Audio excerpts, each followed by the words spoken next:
January 15th, 2026.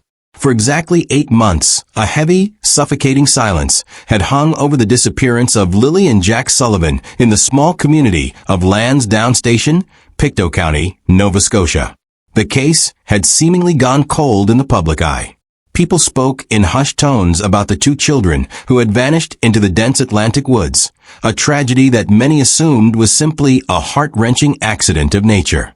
But on this day, the silence was shattered. Court documents that had been under a strict judicial seal were finally opened to the world. And what they revealed was a narrative far more complex and calculating than anyone had dared to imagine. The unsealed records unveiled the execution of 12 search warrants between May 16th and July 16th, 2025. These were not random grabs for information. They were a series of highly specific, strategic strikes aimed at building a picture that investigators never shared with the public. While the community was out with flashlights and whistles, the Royal Canadian Mounted Police were quietly diving into the digital and financial lives of those closest to the children. They were pulling cell phone records, scrutinizing bank accounts, monitoring highway surveillance, and reviewing hours of school bus footage. It became immediately clear that the RCMP had been investigating far more than a simple missing persons case. For months, the prevailing theory was that Lilly and Jack had simply wandered away from their mobile home on Gearlock Road while the adults were sleeping. It was a story of a tragic lapse in supervision, a brief moment of parental exhaustion leading to an unthinkable outcome. But these documents tell a different story. They reveal an investigation that moved with surgical precision. The RCMP Major Crime Unit wasn't just looking for children in the brush. They were considering possibilities they never disclosed to the media. They were looking for inconsistencies. They were looking for a trail that didn't lead into the woods, but perhaps away from them. The timeline begins on May 2nd, 2025. Lilly Sullivan and her brother Jack were reported missing from their home. They lived with their mother, Malia Brooks Murray, and her partner, Daniel Martel. At 10:01 a.m. that morning, a 911 call was placed, claiming the children had wandered off. What followed was one of the most intensive search efforts in the history of Nova Scotia. Over 160 searchers were deployed. Helicopters circled overhead. Drones scanned the canopy, and cadaver dogs were brought in to sniff through 8.5 kilometers of heavily wooded, unforgiving terrain. Ground teams worked until their boots wore through. Yet, after 6 days of exhaustive effort, the physical search was scaled back. Not a single shoe, a scrap of clothing, or a footprint was found. To the public, it looked like the trail had gone cold. Behind the scenes, however, the investigation was just beginning to heat up. Between mid-May and mid-July, investigators sought those 12 separate search warrants under the Missing Persons Act filed with the provincial court in Pictou. These documents were immediately sealed by a judge at the request of the RCMP to protect the integrity of the investigation. It wasn't until January 2026 that media organizations like CBC News and the Globe and Mail successfully applied to have portions of these documents unsealed. What emerged was a detailed account of the RCMP's investigative direction. In Canada, police cannot simply browse through your private records. They require judicial authorization. The threshold for a warrant under the Missing Persons Act is lower than in a criminal case, but it still requires an investigator to file an affidavit, a sworn statement outlining what they know and why the records they seek are vital. For Lilly and Jack, these affidavits show that the Major Crime Unit was skeptical of the wandered-off theory almost from the beginning. The warrants targeted 4 main pillars of evidence: communication, movement, financial activity, and visual documentation. According to RCMP Corporal Charlene Curl, these records were vital because the last time Lilly and Jack's location was independently verified was May 1st at 2:25 p.m. at a Dollarama. After that, there is zero independent proof of their whereabouts. Everything relies entirely on the statements of Malia Brooks Murray and Daniel Martel. The warrants were the RCMP's way of asking, does the digital evidence match the spoken word? When we look at the first category of warrants, we see the RCMP's immediate and intense focus on the parents' cell phone records. These warrants were filed just 14 days after the disappearance, signaling an early distrust of the initial narrative. This investigation wasn't just about who Malia and Daniel were calling. It was about the silent data their phones were generating. Investigators were seeking call logs, text message content, internet browsing history, and most importantly, cell tower pings. In a rural area like Pictou County, cell pings can tell a vivid story of movement. If the adults claimed to be sleeping in their mobile home on Gearlock Road, but their phones were pinging towers miles away, the entire narrative would crumble instantly. The RCMP was looking for concerning topics in internet searches.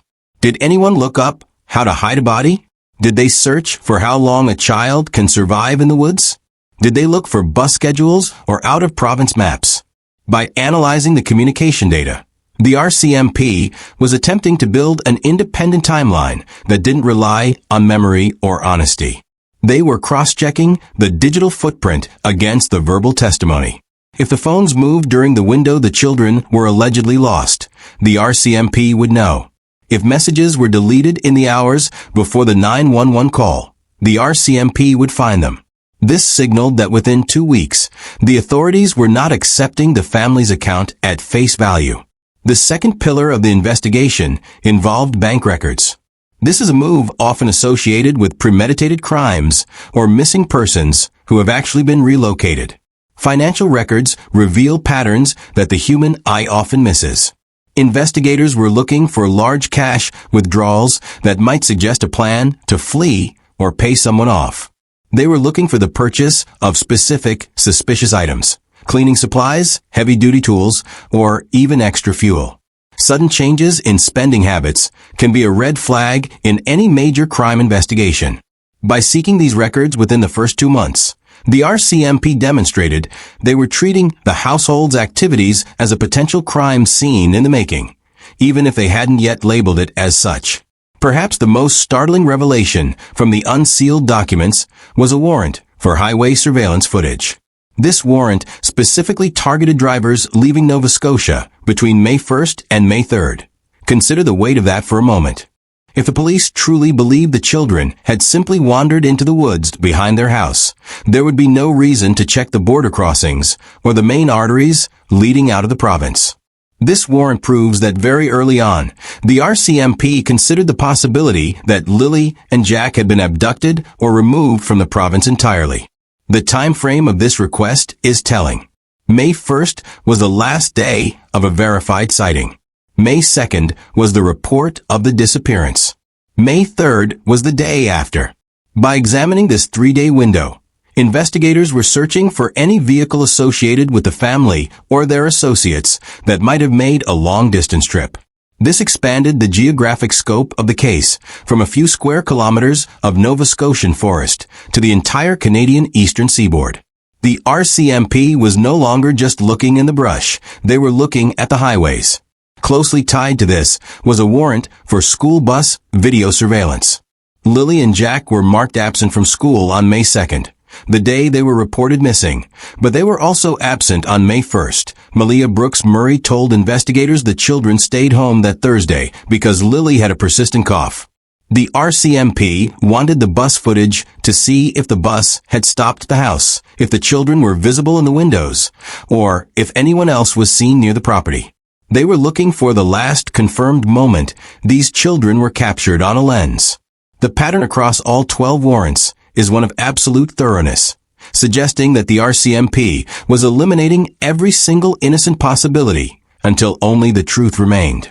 As the investigation into the disappearance of Lilly and Jack Sullivan stretched into late 2025, a strange dichotomy began to emerge.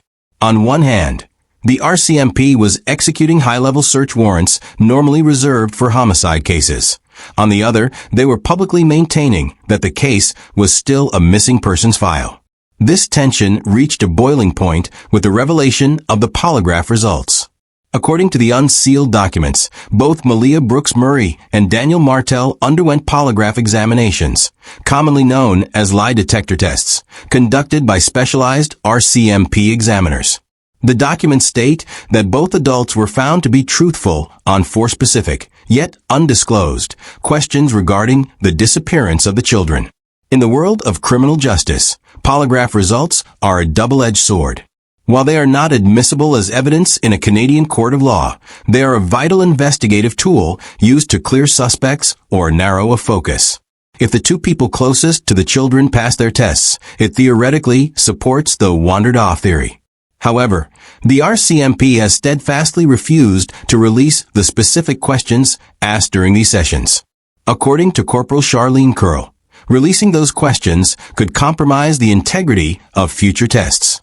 This suggestively points toward a reality where the RCMP is not yet finished with their interrogations. This brings us to one of the most vocal critics of the investigation's pace, criminologist Michael Arfield.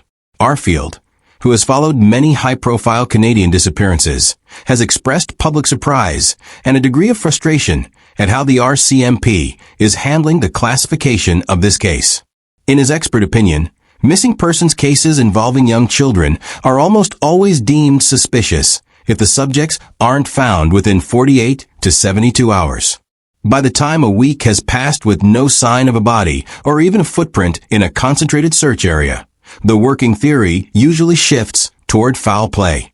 Arfield didn't mince words in his assessment, describing the RCMP's approach as novel and suggesting that investigators appear to be pussyfooting around the question of whether foul play was involved. From a criminological perspective, if children aren't in the woods after an 8.5-kilometer grid search involving cadaver dogs and drones, they are likely somewhere else, or they were removed by someone. Arfield's critique highlights the central mystery of the RCMP's behavior. Why keep it under the Missing Persons Act? One reason is the high bar of reasonable grounds in Canada. To reclassify a case as a homicide or an abduction without a body or a clear crime scene, the police need a specific threshold of evidence that a crime has actually occurred. Without a confession, a witness, or forensic evidence like blood or DNA from the mobile home, the RCMP remains trapped in a legal limbo. They are treating the case with the intensity of a murder investigation because they feel they have to, but they lack the smoking gun required to lay formal charges. This leads back to the 2:25 p.m. timestamp at the Dollarama. This moment is the anchor of the entire case. Before that time, Lilly and Jack were alive, healthy, and seen by the world. After that time, they essentially ceased to exist in the public record. If the RCMP were to find evidence that the family didn't actually return to Gearlock Road after that shopping trip, or if the cell phone data showed a detour to a remote location, the wandered off theory would evaporate instantly. The polygraph results, while showing truthfulness on 4 questions, do not cover the entire spectrum of possibility. A person can be truthful about not physically harming someone while still being untruthful about what happened to them, or where they are currently located. The complexity of these polygraphs is further deepened by the fact that 7 people in total have now been tested. All 7, including the parents and 5 other individuals close to the family, were found to be truthful. For an investigator, this is a nightmare scenario where everyone is telling the truth, yet the children remain gone. By January 2026, the scale of the effort to find Lilly and Jack Sullivan had reached staggering proportions. The unsealed documents and recent police briefings provide a window into the sheer volume of data the Major Crime Unit is processing. To date, over 1,300 tips have been submitted by the public. Each of these tips, ranging from alleged sightings in other provinces to theories about local neighbors, must be vetted, logged, and followed up on by investigators who are desperate for a break in the case. In addition to the tips, investigators have conducted 86 formal interviews. These aren't just quick chats on a doorstep. These are recorded, multi-hour sessions with family, friends, coworkers, and teachers. The goal of these sessions is to find a single crack in the story, a detail that changed between May and December, or a person who saw a vehicle they didn't recognize near Gearlock Road. To support these interviews, the RCMP has reviewed more than 8,100 pieces of video footage. This includes everything from doorbell cameras in Lansdowne Station to gas station feeds across the Maritimes. Yet, despite this mountain of data, The $150,000 reward offered by the government of Nova Scotia remains unclaimed. In most cases of this magnitude, a six-figure reward is enough to break someone's loyalty.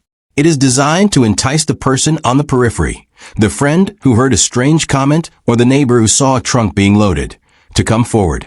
The fact that the money remains untouched suggests one of two things. Either no one truly knows anything, or the people who do know are so deeply involved that no amount of money is worth the risk of a life sentence. The role of the children's extended family has also become a focal point of the public discourse. Lilly and Jack's paternal grandmother, Belinda Gray, has become the face of the grieving family members who feel left in the dark. Gray has been vocal in her frustration, not just with the RCMP's silence, but with the systems that were supposed to protect the children before they disappeared. She has called for a public inquiry that would examine the role of Child Protective Services, raising questions about whether there were red flags in the Sullivan home that were ignored long before May 2nd, 2025.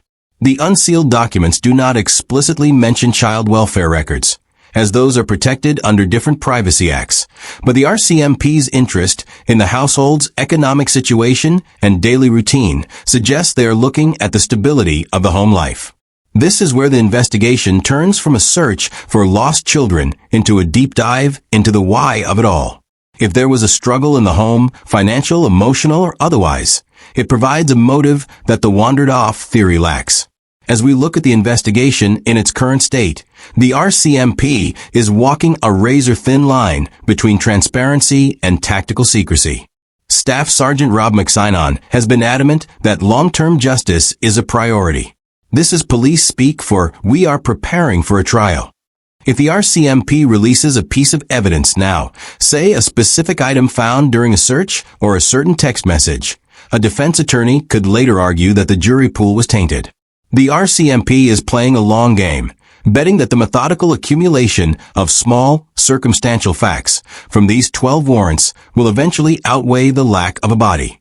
The unsealing of these documents was a victory for public transparency, but it was also a sobering reminder of how little we actually know. We know the RCMP looked at bank accounts, but we don't know if those accounts were empty. We know they looked at highway cameras, but we don't know if they saw a white SUV heading for the New Brunswick border. We know they asked 4 questions on a polygraph, but we don't know if they asked a 5th. The case of Lilly and Jack Sullivan is a haunting reminder that in the modern age, it is almost impossible to disappear without leaving a trace.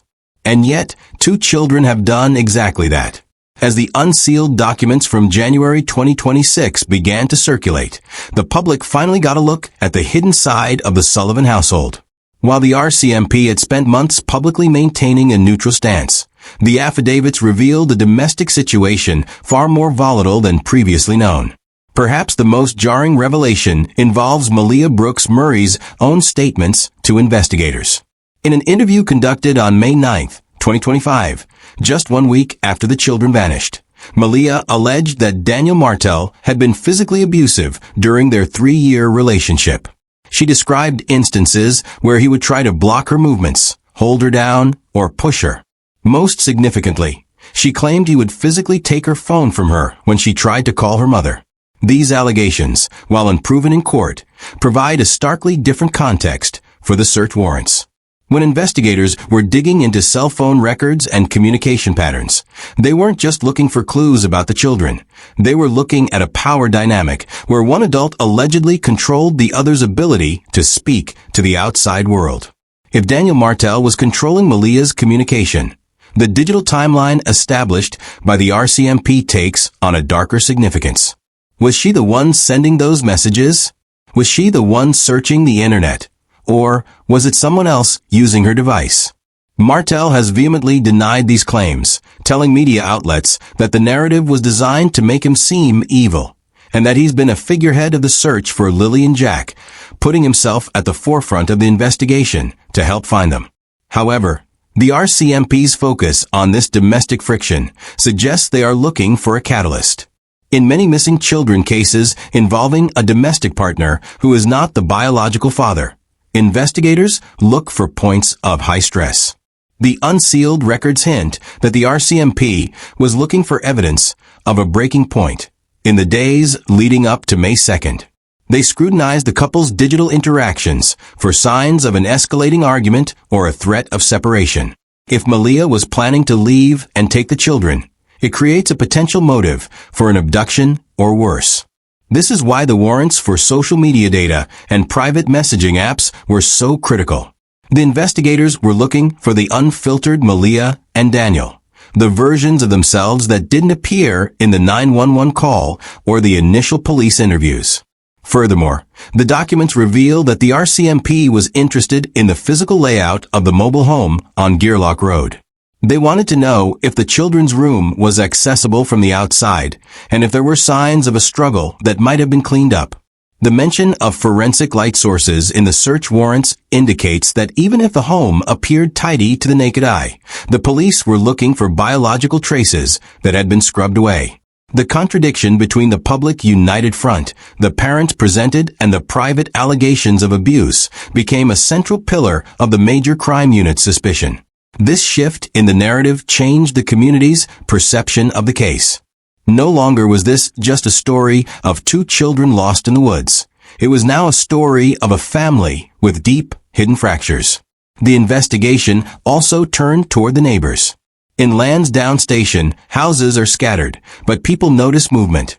The RCMP sought records from anyone in the vicinity who might have had trail cameras or home security systems. They were looking for any vehicle that didn't belong, especially in the late night hours of May 1st and the early morning of May 2nd. By overlapping the cell tower pings with potential sightings from these cameras, the RCMP hoped to catch a lie in its tracks. Every time Daniel or Malia's account of their movements deviated by even a few minutes from the digital or visual record, the investigators pushed harder. This methodical pressure is designed to make a suspect feel that the walls are closing in, even if the police don't yet have enough to make an arrest.